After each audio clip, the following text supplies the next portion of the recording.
दिल दोस्ती दुनियादारीच्या कालच्या एपिसोडमध्ये कपडे धुण्याचा गमतीशीर एपिसोड पाहायला मिळाला। काल कपडे धुण्याची सुजयची बारी होती, त्यामुळे प्रत्येक जण त्याच्याकडे कपडे देत होता आणि कपड्यांचा हा भला मोठा ढीग साचतो। कपडे धुवायला देण्यासाठी एक वेळ असल्यामुळे रेश्मा मात्र यात मागे राहते। नंतर सुजय हे सर्व कपडे वॉशिंग मशीन मध्ये टाकतो, पण या मशीनचा इतका आवाज की बाजूला राहणारे त्यांच्या घरी पोहोचतात आणि मशीन फेकून तरी द्या असं म्हणतात। मग यावर सुजय आणि आशुतोष म्हणतात की तुम्ही तरी द्या आम्हाला घेऊन नवीन मशीन।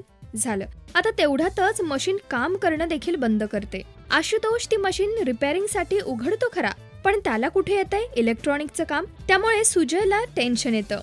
इतके कपडे धुवायचे तरी कसे? तेवढ्यात रेश्मा तिथे येऊन म्हणते की कपडे मी धुते। रेश्मा कपडे धुण्यासाठी जाते। कपडे धुवत असताना ॲनाला फार मजा वाटते आणि तीही तिला जॉईन होते। नंतर तिथे आशुतोष ही जॉईन होतो आणि मग काय, बाथरूम मध्ये गाणं गात गात ही धमाल मस्ती सुरू होते। आता यांची धमाल मस्ती पाहून सुजल आणि कैवल्य गप्प तरी कसे राहतील, त्यामुळे ते देखील यांच्यामध्ये जॉईन होतात आणि बाथरूम मध्ये कपडे धुण्याबरोबरच त्यांची ही दोस्ती रंगात येते।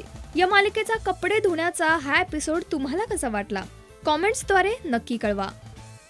नमस्कार, मी दिल दोस्ती दुनियादारी मधली मीनल। तुम्हाला जर आमच्या शोचे सगळे अपडेट्स हवे असतील तर please subscribe to Rajshri Marathi.